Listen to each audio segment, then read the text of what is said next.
Mi esposo y mi hija me abandonaron cuando más los necesitaba. Años después, regresaron para adueñarse de lo que era mío, pero es mejor empezar desde el principio. Bienvenidos a Venganzas Contadas. Mi nombre es Julie y esta es mi historia. Todo cambió el día que recibí el diagnóstico. Llevaba una vida saludable, corría por el Parque del Retiro cada mañana, evitaba los excesos y me hacía chequeos regulares. Nunca imaginé que un día me sentaría en la fría consulta de un hospital madrileño para escuchar al oncólogo decir, es un tumor en etapa avanzada, pero hay esperanza.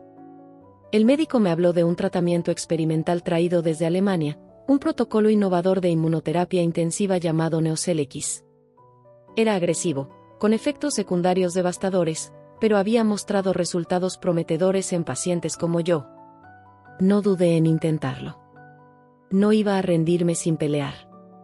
Esa noche, senté a mi esposo, Román, y a nuestra hija adolescente, Rosemary, para darles la noticia. Román frunció el ceño, llevándose las manos a la cabeza. Rosemary, con su habitual indiferencia de adolescente, se cruzó de brazos. Vamos a superarlo juntos, mamá, dijo al fin, aunque su voz sonaba más automática que sincera. Román, en cambio, no dijo nada durante un largo rato. Finalmente, murmuró, sabes que esto nos cambiará la vida por completo, ¿verdad? No era preocupación lo que reflejaban sus ojos, sino fastidio. Le aseguré que había ahorrado lo suficiente para costear el tratamiento y que nuestra estabilidad económica no se vería afectada. La casa en la Latina estaba pagada, tenía un fondo universitario para Rosemary y un seguro sólido. No tenían de qué preocuparse. No es solo el dinero, Julie. Su voz sonaba tensa. Es el desgaste, la rutina, lo que esto nos va a hacer como familia. Quise creer que era miedo. Que con el tiempo, demostraría ser el hombre en quien confié durante 15 años. Una semana después, comencé con el Neoselex. Las sesiones me dejaban hecha polvo. Volví a casa con el cuerpo tembloroso, las articulaciones ardiendo y un cansancio tan brutal que apenas podía sostenerme en pie. Dependía completamente de Román y Rosemary para tareas básicas, traerme agua, ayudarme a subir las escaleras, acompañarme a las sesiones. Al principio, lo hacían sin rechistar. Pero la paciencia no duró mucho. Pasadas las primeras semanas, empezaron los suspiros de fastidio, los ahora no puedo, los largos silencios incómodos. Rosemary dejó de responderme cuando le pedía un simple vaso de agua. Román cada vez llegaba más tarde a casa, y cuando lo hacía, apenas cruzábamos palabra. La tensión explotó una mañana en la que tenía una sesión temprana. Desperté y Román no estaba en la habitación. Bajé con esfuerzo, sintiendo que cada paso me drenaba la poca energía que me quedaba. Lo encontré en la cocina, tomando café y revisando su móvil. ¿Puedes llevarme al hospital? Tengo cita a las 8, le pedí con voz apagada. Ni siquiera levantó la vista de la pantalla. Pide un taxi. Estoy agotado. Algo dentro de mí se quebró en ese instante. Sin discutir, pedí un Uber y salí. El conductor, un hombre mayor de acento argentino, fue más amable conmigo en 10 minutos de viaje que mi esposo en las últimas semanas. Me ayudó a bajar, se ofreció a recogerme después de la sesión. Sonreí con gratitud, pero por dentro me ahogaba una tristeza profunda. Regresé a casa más débil que nunca. La fiebre me devoraba y cada músculo de mi cuerpo dolía como si hubiese corrido un maratón. Me recosté unas horas y, cuando reuní las fuerzas suficientes, enfrenté a Román y Rosemary. ¿Os habéis dado cuenta de lo que está pasando? ¿De cómo me tratáis? Mi voz tembló, pero no de miedo, sino de rabia contenida. ¿Sienten que me he convertido en una carga? Román apartó la mirada. Rosemary, con los auriculares puestos, fingió no escuchar. Fue en ese instante cuando lo supe. Algo estaba terriblemente mal, y lo peor aún estaba por venir. Román suspiró pesadamente antes de admitir que se sentía abrumado. Rosemary, con timidez, confesó que no esperaba que yo fuera tan dependiente durante la enfermedad. Sabía que necesitábamos encontrar una solución.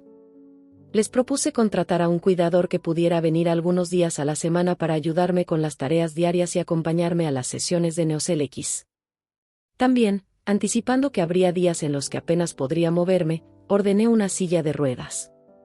Para mi alivio, aceptaron la idea. Contacté con el hospital y me recomendaron a un profesional con amplia experiencia en pacientes oncológicos. Daniel, un enfermero madrileño de trato amable pero firme, llegó a nuestra casa unos días después.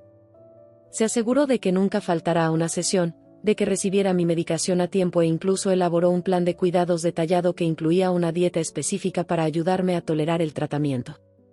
Con su apoyo, los médicos comenzaron a ver mejoras en mi estado. Sin embargo, a pesar de mis esfuerzos por aliviar la carga de mi esposo e hija, ellos seguían mostrándose distantes. Román, en particular, parecía irritado con la presencia de Daniel, como si sintiera que lo estaba reemplazando. Para tranquilizarlo, le ofrecí que, si estaba dispuesto a encargarse de llevarme a las sesiones, gestionar mis recetas y supervisar mi dieta, podríamos prescindir del enfermero. A regañadientes, aceptó, pero insistió en que contratara a una enfermera en lugar de un hombre. Le expliqué que la lista del hospital no ofrecía opciones en ese momento y que Daniel había sido asignado por su experiencia.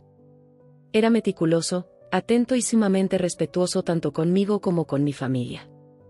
Dejé claro que la única razón para despedirlo sería si Román asumía todas sus responsabilidades. Su reacción fue inesperada. Molesto, me acusó de convertir mi enfermedad en un problema de todos y de depender demasiado de los demás. Intenté hacerle ver que había días en los que apenas podía sostenerme en pie, pero él no quiso escuchar. Golpeó las puertas al subir las escaleras y se encerró en la habitación. Esa noche, recibió una llamada de su madre. Pude escuchar su voz aguda a través de la puerta. Más tarde, él bajó con una expresión sombría. Mi madre cree que no debería permitir que otro hombre cuide de ti. Dice que es inapropiado. Técnicamente, la casa estaba a mi nombre, la había comprado antes de casarnos. Pero preferí evitar discusiones. Con calma, le respondí que necesitaba ayuda y que el nivel de atención que requería superaba lo que él estaba dispuesto a ofrecer. La presencia de Daniel era temporal y terminaría cuando mi tratamiento concluyera, siempre y cuando la enfermedad no empeorara. Aunque Román no pareció satisfecho, al menos no dijo nada más. La semana siguiente transcurrió con aparente normalidad. Continué con mis sesiones sin mayores conflictos. Pero un día, al regresar del hospital, encontré un camión de mudanza estacionado frente a la casa. Mi esposo y mi hija habían empacado todas sus pertenencias. Con frialdad, me informaron que se iban a vivir con mi suegra. Sentí una punzada en el pecho. No era solo el dolor del abandono, sino la crueldad con la que habían elegido el momento exacto en que sabían que estaría demasiado agotada para reaccionar. Me dejaron allí, sola, frente a la puerta de mi propia casa, con una frialdad que nunca olvidaré. Buscando respuestas, miré a Rosemary. Era lo suficientemente mayor como para tomar sus propias decisiones, así que le pregunté si esto era realmente lo que quería. Su respuesta me destrozó. Prefiero vivir con papá, dijo sin mirarme. Esto es demasiado difícil. Sus palabras me golpearon con una fuerza inesperada. Verlos alejarse con sus maletas, sin siquiera volver la vista atrás, me dejó un vacío en el pecho. No solo estaba lidiando con una enfermedad que me consumía, sino que ahora también cargaba con el abandono de las dos personas que más amaba.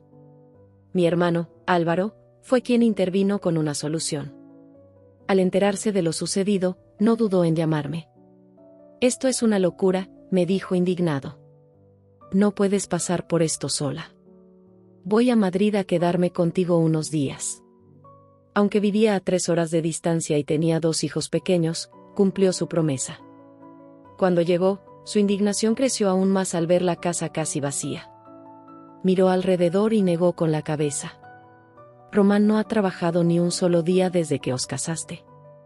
Todo lo que tenía era gracias a ti. ¿Y así es como te lo paga? Esto es inaceptable. Sabía que tenía razón, pero no tenía fuerzas para discutir. Álvaro se quedó conmigo una semana, ayudándome en todo lo posible, pero su tiempo era limitado. Antes de marcharse, propuso una solución a largo plazo. Su cuñada, Rita, estaba pasando por un divorcio complicado y necesitaba un lugar donde quedarse temporalmente. Rita estudiaba radiología en Madrid con una beca y apenas tenía recursos para sostenerse sola. Mi casa, ahora vacía, le proporcionaría un refugio mientras terminaba sus estudios. A cambio, tendría compañía en caso de emergencia. No lo pensé 2 veces y acepté el arreglo. No necesitaba dinero de alquiler ni nada a cambio, su mera presencia sería suficiente. Cuando Rita llegó, se mostró agradecida y dispuesta a colaborar en lo que hiciera falta. Se ocupaba de la limpieza, hacía la compra y hasta cocinaba cuando el cansancio me vencía. Jamás se quejaba y su presencia, lejos de ser una carga, resultó ser un alivio inesperado. Mientras tanto, el enfermero aumentó su asistencia a diario en vez de solo 4 días a la semana. Mi recuperación avanzaba y, aunque extrañaba a mi hija, el sentimiento no parecía ser recíproco. En todo ese tiempo, ni ella ni Román me llamaron. 1 mes y medio después de que mi esposo se marchara, recibí la noticia que tanto había esperado: estaba libre de enfermedad. El sonido de la campana del hospital marcó el cierre de un ciclo de sufrimiento y el inicio de mi nueva vida. ¿Qué es lo primero que harás ahora?, preguntó el enfermero con una sonrisa. Lo tenía claro. Solicité el divorcio de inmediato. Ya no veía sentido en aferrarme a un matrimonio que me había demostrado ser una prisión emocional en el peor momento de mi vida. Con el proceso legal en marcha, me enfoqué en recuperar mi fuerza. Poco a poco, volví a ser yo misma. Mi cabello comenzó a crecer de nuevo, mis cicatrices sanaron y recuperé el peso perdido. Me mantuve fiel a mi alimentación saludable, aunque de vez en cuando me permitía pequeños caprichos. Han pasado 6 meses desde que me declararon libre de enfermedad. He aprendido a vivir sin mi esposo y mi hija. No ha sido fácil, pero sé que he salido más fuerte. Y, por primera vez en mucho tiempo, estoy lista para seguir adelante con mi vida. Después de mucho pensarlo, decidí contactar con mi antiguo trabajo. Para mi sorpresa, me ofrecieron la posibilidad de reincorporarme en modalidad remota si así lo deseaba. Me lo tomé como una señal. Necesitaba un cambio, un verdadero nuevo comienzo lejos de todo lo que me recordara el abandono y el dolor. Mi casa, a pesar de haber sido mi refugio, estaba impregnada de recuerdos que ya no quería cargar conmigo. Era hora de soltar el pasado. Había tomado una decisión firme: dejarle la vivienda a Rita. Ella había estado a mi lado cuando más lo necesitaba, sin pedir nada a cambio. No me debía nada, pero yo sentía que era lo justo. La casa ahora sería suya, y si quería venderla, que lo hiciera.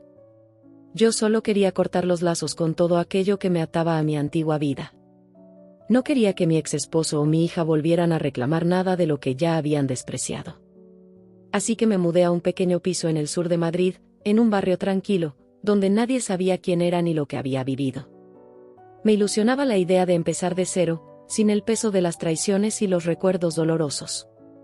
Con el paso de los meses, fui creando una nueva rutina, conociendo a mis vecinos y acostumbrándome a mi independencia. Entre ellos, estaba Alberto, un hombre viudo que vivía justo enfrente. Su compañía se volvió parte de mi día a día, especialmente en esas tardes en las que compartíamos café y conversaciones largas en su terraza. Me contó sobre la pérdida de su esposa y la lucha que vivieron juntos contra el cáncer. En esos momentos, encontré un espacio seguro para abrirme y contarle mi historia. No le sorprendió saber que, en todo ese tiempo, ni mi exmarido ni mi hija se habían molestado en saber cómo estaba. Para mí, eso ya no era una herida abierta, sino una realidad asumida. Me refugié en la jardinería, una afición que había descubierto por casualidad pero que se convirtió en una vía de escape. Con el tiempo, reuní una buena colección de herramientas y pasé mis días ocupándome de mi pequeño jardín en el balcón. Sin embargo, una tarde, al volver de la ferretería, Alberto me detuvo con un semblante serio. Me contó que había visto a 2 personas merodeando por mi casa, observando la entrada, tocando la puerta varias veces y quedándose un rato en su coche antes de marcharse. Cuando le pedí una descripción, mi estómago se encogió, coincidía con la de mi exmarido y mi hija. No entendía cómo habían encontrado mi dirección. Solo mi hermano y su esposa la conocían. ¿Por qué ahora, después de tanto tiempo? Alberto me aconsejó que no saliera si volvían, que él se encargaría de lo que hiciera falta. Agradecí su apoyo, pero no podía evitar la inquietud. Esa misma noche, llamé a mi hermano, quien me confirmó que mi ex y mi hija habían estado acosando a Rita y a su compañera de piso en mi antigua casa. Por suerte, Rita había sido precavida y tenía toda la documentación en regla. Legalmente, la casa era suya. Ella les dejó claro que yo se la había vendido y que no tenían derecho a reclamar nada. Me sentí culpable por haberla puesto en esa situación, así que la llamé para disculparme. Rita, con la misma amabilidad de siempre, me tranquilizó. Me dijo que no me preocupara, que sabía que esto podía pasar. Pero yo tenía claro que, si mi exmarido y mi hija aparecían de nuevo, esta vez resolvería el problema de una vez por todas. En cuanto a mi exmarido, dudaba que estuviera al tanto del divorcio unilateral. Mi abogado había enviado los documentos a la casa de su madre, pero quién sabe si los había leído o si los había ignorado deliberadamente. De cualquier forma, ya no me importaba. Él ya no formaba parte de mi vida. Y entonces, ocurrió lo inevitable. Una mañana, mientras trabajaba en casa, escuché golpes en la puerta. Mi respiración se aceleró. Revisé las cámaras de seguridad y ahí estaban, mi ex esposo y Rosemary. Él lucía igual, pero mi hija había cambiado. Ya no era una niña, sino casi una mujer adulta. Me acerqué a la puerta sin abrir. Seguí el plan que Alberto y yo habíamos acordado, quedarme dentro y escuchar. Quería saber qué los había traído hasta aquí, después de tanto tiempo, después de haberme dejado atrás sin mirar atrás. Alberto, con su temple tranquilo, salió a la puerta con su taza de café en la mano.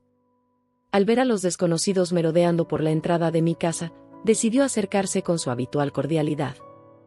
«Buenos días. ¿Buscan a alguien?», preguntó con una sonrisa ensayada. Mi exmarido le observó con desconfianza antes de hablar. «Estamos buscando a una mujer llamada Julie. Ella solía vivir aquí». Alberto frunció el ceño, fingiendo confusión. «¿Solía vivir aquí? No entiendo». «Mi esposa, no, ex esposa, murió recientemente.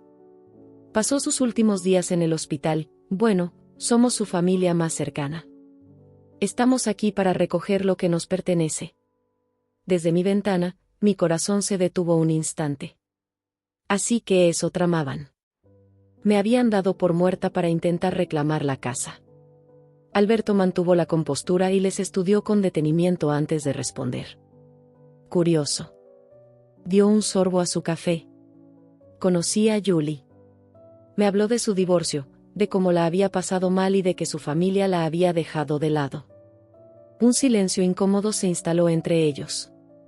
Mi exmarido pareció tensarse. Sea como sea, esto es un asunto legal. Mi esposa era la dueña de esta casa y ahora nos pertenece. Alberto arqueó una ceja. ¿Tienen algún documento que respalde eso? Mi exmarido no respondió de inmediato. Rosemary miró a su padre con incertidumbre. Estamos en proceso de obtenerlo, repuso él con sequedad. Bueno, dijo Alberto con paciencia, entonces pueden ir al registro de propiedad y verificar la titularidad. Pero hasta donde yo sé, la dueña de esta casa no ha fallecido. La cara de mi exmarido se volvió roja. Tú no tienes nada que ver con esto. No es asunto tuyo, viejo metiche. Alberto no perdió la calma. Si quieres reclamar algo, hazlo por la vía legal. Pero mientras tanto, no tienes derecho a venir aquí a merodear. Se miraron fijamente unos segundos antes de que mi ex y Rosemary se dieran la vuelta y se marcharan. Cuando terminé mi jornada de trabajo, fui a casa de Alberto. Siento mucho que hayas tenido que lidiar con ellos. Alberto se encogió de hombros con una sonrisa. Va, no es la primera vez que me topo con gente así. Pero no te preocupes, si vuelven, lo manejaremos. No esperaba que lo hicieran tan pronto. Esa misma tarde, un estruendo me sobresaltó. Corrí a la sala y descubrí una ventana hecha añicos. Al otro lado, mi exmarido sujetaba un bate de béisbol. A su lado, Rosemary, con un segundo bate en mano, se debatía entre la ira y la duda. Alberto y algunos vecinos ya estaban fuera, intentando intervenir. Salí de casa con el corazón latiendo con fuerza. ¿Has perdido la cabeza?, grité, sosteniéndolo por el brazo. Mi exmarido se giró hacia mí, incrédulo. Pero si estás viva. Por supuesto que estoy viva, imbécil, le escupí. Rosemary me miraba con los ojos muy abiertos. Por un segundo, creí que me diría algo, pero mi ex la tomó del brazo. Nos vamos. Esto no ha terminado.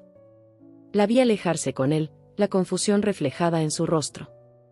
Mi pecho se oprimía, pero no podía permitirme dudar. Aquella ya no era mi familia. Yo me había salvado sola. No hace falta decir que el impacto en su rostro fue evidente cuando me vio, o mejor dicho, cuando me vio viva. Di un paso al frente, con la voz firme, y les ordené a él y a mi hija que se largaran de mi portal antes de que llamara a la policía.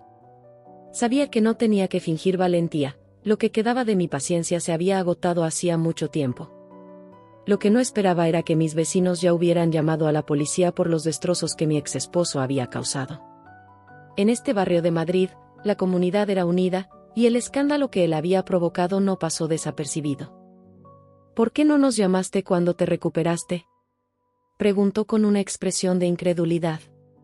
Su voz tenía un deje de reproche, como si de verdad creyera tener derecho a esa respuesta. Si hubiéramos sabido que estabas bien, Rosemary y yo habríamos regresado. Lo miré con frialdad. La ira en mi interior era un fuego latente, pero mi voz se mantuvo serena cuando respondí. Cuando nos casamos, hicimos votos de estar juntos en la salud y en la enfermedad, y tú los rompiste. Ahora no somos nada. Te envié los papeles del divorcio hace meses. Su mandíbula se tensó. Parecía que no le cabía en la cabeza que el vínculo que una vez tuvimos ya no existía. Pero entonces su semblante cambió. Su expresión adquirió un matiz calculador, y supe que estaba a punto de pedirme algo. Rosemary empezará la universidad el año que viene, dijo, con un tono que intentaba sonar conciliador. No puedo pagar su matrícula solo. Reí con amargura. Era la gota que colmaba el vaso. Tu hija también estuvo de acuerdo en abandonarme, le espeté. Estoy más que dispuesta a cederte por completo mis derechos parentales. No quiero saber nada de ninguno de los dos. El color de su rostro cambió al instante. Pasó del desconcierto a la furia en cuestión de segundos. Eres una egoísta, soltó entre dientes. Una desalmada. Tú eres la última persona que debería usar esas palabras, le respondí sin vacilar. Su cuerpo se tensó y sentí que algo iba mal. No me dio tiempo a reaccionar antes de que levantara el bate que traía consigo y lo balanceara en mi dirección. Di un paso atrás y lo esquivé por puro instinto. Pero antes de que pudiera reaccionar, escuché sirenas. Justo en ese momento, llegaron los agentes de policía. La detención fue rápida. Arrestaron tanto a mi ex como a mi hija, quienes rompieron en llanto cuando los subieron al coche patrulla. Pero yo no sentí nada. Ni rabia, ni tristeza. Solo un vacío frío, como si finalmente me hubiera librado de una carga que llevaba demasiado tiempo arrastrando. Los agentes me preguntaron si quería presentar cargos. No lo dudé ni un segundo. Les mostré las grabaciones de la cámara de seguridad, donde se veía claramente cómo mi ex rompía la ventana y causaba destrozos en mi jardín. Las pruebas fueron enviadas de inmediato a la policía. Después de todo el caos, volví a mi rutina. Encargué una nueva ventana y limpié los cristales rotos. Alberto me ayudó a recolocar mis plantas en cubos hasta que pudiera reemplazar las macetas. Pero una duda persistía en mi mente. ¿Por qué mi ex esposo había regresado justo ahora? Decidí investigar un poco. Lo que descubrí no me sorprendió demasiado. Su madre había fallecido hacía 2 meses. Al revisar los documentos de su casa, se dieron cuenta de que ni él ni su padre eran los propietarios legales. La casa pertenecía a un primo lejano, quien, sin pensarlo 2 veces, decidió venderla y echarlos. Sin un lugar donde ir, él y Rosemary malvendieron lo poco que les quedaba y se fueron a vivir a un motel barato en las afueras de Madrid. Desesperados, regresaron a nuestra antigua casa y, al ver a Rita allí, asumieron que yo había muerto. Fue entonces cuando comenzaron a indagar en los registros y lograron encontrar mi nueva dirección. Pero sus motivos ya no me importaban. Ahora enfrentaban cargos por vandalismo, intento de allanamiento y agresión. Rosemary, al ser menor de edad, recibiría una sentencia de servicio comunitario. Pero mi ex esposo sí pasaría tiempo en prisión. Su ataque no fue impulsivo, había sido premeditado. En los próximos días, planeaba solicitar una orden de restricción. Pero, al menos por ahora, podía respirar tranquila. Al fin, la pesadilla había terminado.